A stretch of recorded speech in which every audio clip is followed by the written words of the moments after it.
ബലൂചിസ്ഥാൻ സ്വാതന്ത്ര്യം പ്രഖ്യാപിച്ചിരിക്കുന്നു. തലക്കെട്ടാണ് അത്. സാമൂഹ്യ മാധ്യമങ്ങളിൽ വരുന്ന വാർത്ത എന്നതിന് ഉപരിയായി അതിൻ്റെ അസ്തിത്വം എന്താണ് എന്ന പരിശോധനയാണ് ഈ എപ്പിസോഡിൽ നമ്മൾ നോക്കുന്നത്. പാകിസ്ഥാൻ്റെ 4 പ്രധാനപ്പെട്ട പ്രവിശ്യകളിൽ ഒന്നാണല്ലോ ബലൂചിസ്ഥാൻ. ഏതാണ്ട് 45% പാകിസ്ഥാൻ്റെ ഭൂമിയും ബലൂചിസ്ഥാനിലാണ്. പക്ഷേ 5% ജനങ്ങൾ മാത്രമേ ബലൂചിസ്ഥാനിലുള്ളൂ. ബലൂചിസ്ഥാൻ, സിന്ധ്, പഞ്ചാബ് ആൻഡ് ഖൈബർ പഖ്തൂൺഖ, അതോടൊപ്പം തന്നെ ഈ ആസാദ് കാശ്മീർ എന്നവർ വിളിക്കുന്ന പാക് അധിനിവേശ കാശ്മീർ, ഇതെല്ലാം ചേർന്നതാണല്ലോ പാകിസ്ഥാൻ. അതിലേറ്റവും വലിയ ലാൻഡ് മാസായ ബലൂചിസ്ഥാൻ പാകിസ്ഥാനിൽ നിന്നും സ്വാതന്ത്ര്യം പ്രഖ്യാപിച്ചിരിക്കുന്നു. അങ്ങനെയാണ് മിർ യാർ ബലൂച്ച് എന്ന ബലൂച്ചി ലിബറേഷൻ ഫ്രണ്ടിന്, ബലൂചിസ്ഥാൻ്റെ പ്രതിഷേധ മൂവ്മെൻറ്റിൻ്റെ തലവൻ പറയുന്നത്. എത്രത്തോളം അതിനകത്ത് വാസ്തവമുണ്ടെന്ന് നമുക്ക് പരിശോധിക്കാം. നമുക്കറിയാം, ബലൂചിസ്ഥാനിൽ വലിയ രീതിയിലുള്ള ധാതു നിക്ഷേപം ഉണ്ട്.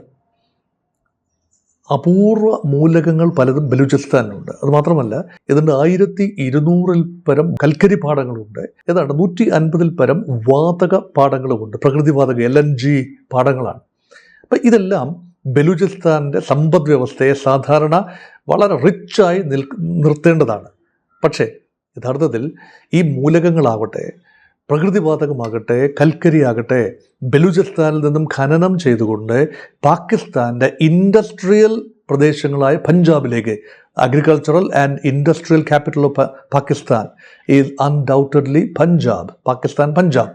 അവിടെയാണ് power centre, seat of power. അങ്ങോട്ട് കൊണ്ടുപോവുകയാണ്. ബലൂചിസ്ഥാനിലെ ആളുകൾക്ക് സ്വാഭാവികമായി വലിയ പ്രതിഷേധമുണ്ട്. വർഷങ്ങളായുള്ള പ്രതിഷേധമാണ്. സ്വാതന്ത്ര്യ സമരകാലത്തെ, സ്വാതന്ത്ര്യം നേടിയതിനു ശേഷം 1947 തന്നെ, ഓഗസ്റ്റിൽ തന്നെ ഇന്ത്യയോടൊപ്പം ചേരണമെന്ന് ആഗ്രഹിച്ച ഒരു ജനതയാണ്. പക്ഷേ ടെറിട്ടോറിയൽ കണ്ടിന്യൂറ്റി ഇല്ലാത്തതുകൊണ്ടും അതിനിടയിൽ സിന്ധ് എന്ന പ്രദേശം നിൽക്കുന്നതുകൊണ്ടും ഇന്ത്യയിൽ ചേരാൻ ബലൂച്ചുകൾക്ക് കഴിഞ്ഞില്ല. അത് അന്നത്തെ ഒരു ദുഃഖമാണ് വേണമെങ്കിൽ. ഇനി അതിനുശേഷം നിരന്തരമായി ബലൂച്ച് ലിബറേഷൻ ആർമി വലിയ രീതിയിലുള്ള പ്രക്ഷോഭങ്ങൾ നടത്തി. കഴിഞ്ഞ 2 പതിറ്റാണ്ടായിട്ടെങ്കിലും ബലൂചിസ്ഥാനിൽ പാകിസ്ഥാൻ ഗവൺമെൻറ്റിൻ്റെ അല്ലെങ്കിൽ പഞ്ചാബികളുടെ ഡോമിനേഷനെതിരെയും പാകിസ്ഥാൻ ഗവൺമെൻറ്റിൻ്റെ അടിച്ചമർത്തൽ നയത്തിനെതിരെയും ആർമിയുടെ ഹൈ ഹാൻഡഡ്നെസ്സിനെതിരെയും നിരന്തരമായ പ്രക്ഷോഭങ്ങൾ വരികയാണ്. മാത്രമല്ല, ഈ ബലൂചിസ്ഥാൻ ഒരു കണക്ടിവിറ്റി ലിങ്ക് കൂടിയാണ്. ചൈനയിൽ നിന്നും പാകിസ്ഥാൻ്റെ വടക്കൻ പ്രവിശ്യകളിലൂടെ കടന്നു വരുന്ന റെയിൽ ലൈനുകൾ അല്ലെങ്കിൽ റോഡുകൾ ബലൂചിസ്ഥാനിലൂടെ തെക്കോട്ട് വന്ന് ഗ്വാദർ തുറമുഖത്ത് എത്തുകയാണ്, അല്ലെങ്കിൽ മറ്റു പല ഏരിയകളിലായി എത്തുകയാണ്. അവിടെയാണ് വാം വാട്ടർ പോർട്ട്സ്, ചൈനയുടെ സഹായത്തോടു കൂടി പാകിസ്ഥാൻ നിർമ്മിച്ചെടുത്ത ഗ്വാദർ തുറമുഖം വളരെ നിർണായകമായ ഒരു ഹബ്ബാണ്. അപ്പോൾ ഇതൊരു ചൈന പാകിസ്ഥാൻ ഇക്കണോമിക് കോറിഡോറിൻ്റെ ഒരു പ്രധാനപ്പെട്ട ഇടനാഴി കടന്നു പോകുന്നത് ബലൂചിസ്ഥാനിലൂടെയാണ്. അപ്പോൾ ഖനനം ചെയ്തെടുക്കുന്ന മിനറൽസ് അത് ചിലതൊക്കെ ചൈനയിലേക്ക് കൊണ്ടുപോകുന്നു, ചിലതൊക്കെ വിപണനം ചെയ്യുന്നു, കയറ്റി അയക്കുന്നു എന്ന് വേണ്ട വലിയ രീതിയിലാണ്. ഈ ഒരു മിനറൽസിൻ്റെ പ്രാധാന്യമാണ് യഥാർത്ഥത്തിൽ അസിം മുനീർ തിരുമുൽ കാഴ്ചയുമായി ട്രംപിനെ കാണാനായി കഴിഞ്ഞ വർഷം പോയപ്പോൾ നമ്മളെല്ലാം ചർച്ച ചെയ്തതുമാണ്. കാരണം റെയർ എർത്ത് എവിടെയുണ്ടോ, അത് ചൈനയിലുണ്ടെങ്കിലും അത് ഉക്രൈനിലുണ്ടെങ്കിലും പാകിസ്ഥാനിലെ ബലൂചിസ്ഥാനിലുണ്ടെങ്കിലും അത് ട്രംപിന് പ്രിയപ്പെട്ടതാണ്, അമേരിക്കയ്ക്ക് അത് വളരെ വേണ്ടപ്പെട്ടതാണ്. അതുകൊണ്ട് അമേരിക്കയ്ക്ക് ഒരു വലിയ താല്പര്യമുണ്ട് ബലൂച്ച് മേഖലയിൽ. സമാനമായ താല്പര്യം ചൈനയ്ക്കുമുണ്ട്. Chinese and American interest don't converge. കാരണം ഇത് 2 രാജ്യങ്ങളും കോമ്പറ്റീറ്റേഴ്സാണ്. റെയർ എർത്തിൻ്റെ കാര്യത്തിൽ പ്രത്യേകിച്ചും കോമ്പറ്റീറ്റേഴ്സാണ്. ഇപ്പം ഇതാണ് അവിടുത്തെ ധാതുക്കളുമായി ബന്ധപ്പെട്ടൊരു ചിത്രം. അപ്പം ഈ ഒരു പശ്ചാത്തലം വെച്ചുകൊണ്ടാണ് നിരന്തരമായ ആക്രമണം. ബലൂച്ചുകളെ വലിയ രീതിയിൽ പീഡിപ്പിക്കുന്നു ഗവൺമെൻറ് സേനകൾ അല്ലെങ്കിൽ പോലീസ്, പട്ടാളം. അപ്പോൾ ഇതിലുള്ള പ്രതിഷേധം തെരുവിൽ യുദ്ധക്കളമായി മാറിയ പല സമയങ്ങളുണ്ട്. എത്രയോ ആർമി പേഴ്സണലാണ്, പാകിസ്ഥാനിലെ ആർമി ഉദ്യോഗസ്ഥരാണ് ബലൂചിസ്ഥാനിൽ വെച്ച് വധിക്കപ്പെട്ടതും ട്രെയിൻ അട്ടിമറിച്ച് കൊല്ലപ്പെട്ടതും. ചില ട്രെയിനുകൾ തന്നെ തടഞ്ഞു വയ്ക്കുകയും ട്രെയിനുകളിലെ ആളുകളെ ബന്ദിയാക്കുകയും ചെയ്ത വലിയ പോരാട്ടങ്ങൾ ഒക്കെ തന്നെ നമ്മൾ കഴിഞ്ഞ വർഷം കേട്ടതുമാണ്. ഇപ്പോൾ സംഭവിച്ചിരിക്കുന്നത് 2-3 കാര്യങ്ങളാണ്. അതുകൊണ്ടാണ് ബലൂചിസ്ഥാൻ വിട്ടുപോയോ എന്നത് വെറും സോഷ്യൽ നെറ്റ്വർക്കിങ്ങിൻ്റെ ഒരു പ്രചരണമാണോ, ഒരു ഹൈപ്പ് മാത്രമാണോ, അതോ അതിൽ യാഥാർത്ഥ്യമുണ്ടോ എന്ന് പരിശോധിക്കുന്നത് അതുകൊണ്ടുകൂടിയാണ്. അല്ല, ഒരു സൂചന, ബലൂച്ച് വംശജരായ ഒരുപാട് പേര് പാകിസ്ഥാൻ ആർമിയിലുണ്ട്. അവർ നല്ലൊരു പങ്ക് പാകിസ്ഥാൻ ആർമിയിലെ സേവനം മതിയാക്കി തിരിച്ച് സ്വന്തം പ്രദേശത്തേക്ക് പോന്നിരിക്കുന്നു. ബലൂചിസ്ഥാനികളായ പലരും പാകിസ്ഥാൻ്റെ കണ്ണായ സ്ഥാനങ്ങളിൽ ഗവൺമെൻറ് ഉദ്യോഗസ്ഥന്മാരുണ്ട്. അവരിലും ചിലരെങ്കിലും തിരിച്ചു വന്നിരിക്കുന്നു. ഇതൊരു സൂചനയാണെങ്കിൽ ബലൂച്ചികൾ പറയുന്നത് ഏതാണ്ട് 5 ലക്ഷത്തോളം സൈനികരെ അണിനിരത്താൻ തങ്ങൾക്ക് കഴിയും. തങ്ങളുടെ കയ്യിൽ യുദ്ധവിമാനങ്ങളില്ല, തങ്ങളുടെ കയ്യിൽ വെടിക്കോപ്പുകളില്ല. പക്ഷേ പാകിസ്ഥാൻ സൈന്യം ഇവിടെ വിന്യസിച്ചിരിക്കുന്ന വെടിക്കോപ്പുകളും സാമഗ്രികളും തങ്ങൾക്ക് പിടിച്ചെടുക്കാൻ കഴിയും. 85% ബലൂചിസ്ഥാൻ്റെ 85% പ്രദേശവും നിയന്ത്രിക്കുന്നത് ബലൂച്ച് ലിബറേഷൻ ആർമിയാണ് എന്നാണ് അവരുടെ ക്ലെയിം. അതുകൊണ്ട് ഇതൊരു ക്ലെയിമാണ്. ആ ക്ലെയിം അനുസരിച്ച് ലോകരാജ്യങ്ങൾ തങ്ങളെ അംഗീകരിക്കണം. തങ്ങൾക്കൊരു പതാക വന്നിരിക്കുന്നു, ഒരു ആകർഷകമായ വിവിധ നിറങ്ങളുള്ള ഒരു പതാക തങ്ങൾ അനാവരണം ചെയ്തിരിക്കുന്നു. തങ്ങൾക്കൊരു കറൻസി ഉണ്ടായിരിക്കുന്നു, അതവർ പ്രഖ്യാപിക്കുകയാണ്. അതുകൊണ്ട് തങ്ങൾക്കൊരു ദേശീയ ഗാനം ഉണ്ടായിരിക്കുന്നു. അപ്പം national anthem, national flag and national currency ഒരു രാജ്യത്തിന് വേണ്ട അത്യാവശ്യം വേണ്ട കാര്യങ്ങളാണ്. ഇതെല്ലാം വന്നിരിക്കുന്നു. They have A population, Baloch population. അവർക്ക് റിസൻമെൻ്റ് ഉണ്ട്. പാകിസ്ഥാനിൽ നിന്നും വേറിട്ട് സ്വതന്ത്രമായ അസ്തിത്വം നിലനിർത്താൻ അവർ ആഗ്രഹിക്കുന്നു. റിസോഴ്സ് റിച്ച് ആയതുകൊണ്ടും സമുദ്ര സാമീപ്യം ഉള്ളതുകൊണ്ടും അവർക്ക് സ്വതന്ത്ര രാജ്യമായി നിലനിൽക്കാനുള്ള വലിപ്പവും വിഭവവുമുണ്ട്. തർക്കിക്കേണ്ട കാര്യമില്ല, അത് സത്യമാണ്. 2, അവർക്ക് ബാഹ്യമായ സപ്പോർട്ട് ലഭിക്കുന്നുണ്ടോ എന്നതാണ് ചോദ്യം. പാകിസ്ഥാൻ പറയുന്നു ഉണ്ട്, ഇന്ത്യയാണ് അവരെ സപ്പോർട്ട് ചെയ്യുന്നത്. ബലൂച്ച് ലിബറേഷൻ ആർമിയുടെ നേതാക്കൾക്ക് ഫണ്ട് എത്തിച്ചു കൊടുക്കുന്നതും ആയുധങ്ങൾ സപ്ലൈ ചെയ്യുന്നതും പല രീതിയിലും ഇന്ത്യയുടെ ഇടപെടൽ അവിടെ ഉണ്ട് എന്ന് ആത്മാർത്ഥമായി പാകിസ്ഥാൻ വിശ്വസിക്കുന്നു. അല്ലെങ്കിൽ അതൊരു പ്രചരണ ആയുധമായി പാകിസ്ഥാൻ ഉപയോഗിക്കുന്നു. രണ്ടും ആകാം. ഇതിൽ സത്യങ്ങളുമുണ്ട്, അർത്ഥസത്യങ്ങളുമുണ്ട്. ഇന്ത്യയുടെ സ്വാഭാവികമായി വലിയ രീതിയിലുള്ള പ്രശ്നങ്ങൾ ഉണ്ടാക്കാൻ പാകിസ്ഥാൻ നുഴഞ്ഞുകയറ്റത്തിലൂടെയൊക്കെ ശ്രമിക്കുമ്പോൾ ബലൂച്ചികളുടെ ന്യായമായ അവകാശം, സെൽഫ് ഡിറ്റർമിനേഷന് വേണ്ടിയുള്ള ന്യായമായ അവകാശത്തിന് ഇന്ത്യ ഒരിക്കലും എതിര് നിൽക്കില്ല. പക്ഷെ നേരിട്ട് ഇന്ത്യ ബലൂചിസ്ഥാനെ സാമ്പത്തികമായോ സൈനികമായോ സഹായിച്ചു എന്ന് തെളിയിക്കുന്ന ഒരു രേഖയും പൊതു മധ്യത്തിലില്ല, അല്ലെങ്കിൽ പബ്ലിക് ഡൊമൈനിൽ ഇതൊന്നും തന്നെയില്ല. അപ്പം അതിനർത്ഥം ബലൂചിസ്ഥാൻ എന്ന രാജ്യം റെക്കഗ്നേഷൻ വേണ്ടി ഇന്ത്യ പോലും ബലൂചിസ്ഥാൻ എന്ന രാജ്യത്തെ ഔപചാരികമായി അംഗീകരിച്ചിട്ടില്ല, അല്ലെങ്കിൽ ആ പ്രദേശത്തെ ഒരു സ്വതന്ത്ര പരമാധികാര രാജ്യമായി അംഗീകരിച്ചിട്ടില്ല. ഒരു രാജ്യം പോലും. പാലസ്തീൻ എന്ന പ്രദേശവുമായിട്ടാണ് ഇതിനെ കമ്പയർ ചെയ്യാവുന്നത്. പാലസ്തീനെ അംഗീകരിച്ച രാജ്യങ്ങളുണ്ട്, അംഗീകരിക്കാത്ത രാജ്യങ്ങളുണ്ട്. അല്ല, ഇന്ത്യ ഉൾപ്പെടെ അംഗീകരിച്ച രാജ്യങ്ങളാണ്, അംഗീകരിക്കാത്ത രാജ്യങ്ങളുണ്ട്. ബലൂചിസ്ഥാനെ ഒരു രാജ്യം പോലും അംഗീകരിക്കുന്നില്ല. അപ്പോൾ ഒരു രാജ്യമാകാൻ വേണ്ട യോഗ്യത എന്താണ്? പോപ്പുലേഷൻ. ഞങ്ങളൊക്കെ പൊളിറ്റിക്കൽ സയൻസിൻ്റെ ക്ലാസ്സുകളിൽ കുട്ടികളെ പഠിപ്പിക്കുന്നത് ഓർത്തു പോവുകയാണ്. 4 കാര്യങ്ങൾ വേണം ഒരു രാജ്യമാകണമെങ്കിൽ. അതാണ് population, territory, government and sovereignty. Baloch population ഉണ്ട്.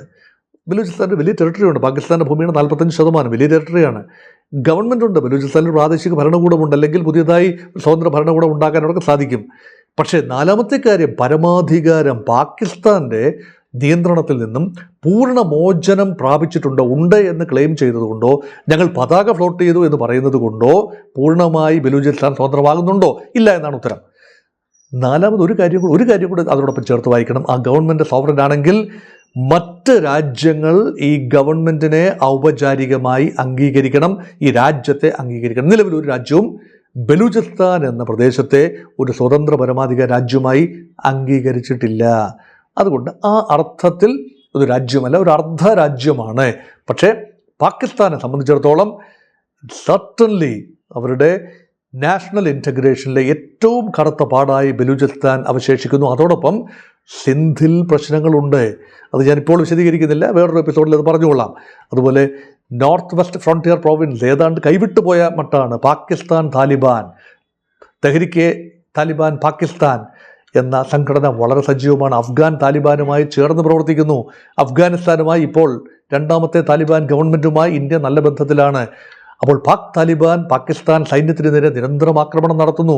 അതുകൊണ്ട് ഖൈബർ പഖ്തൂൺഖ, പഷ്താന്മാർക്ക് പഷ്തു ഭാഷ സംസാരിക്കുന്ന പത്താൻ വംശജരുള്ള പഷ്തൂണിസ്ഥാൻ അല്ലെങ്കിൽ ഖൈബർ പഖ്തൂൺഖ മേഖലയിൽ പാകിസ്ഥാൻ ഗവൺമെൻറ്റിൻ്റെയും ISIയുടെയും സൈന്യത്തിൻ്റെയും നിയന്ത്രണം അയഞ്ഞിരിക്കുന്നു.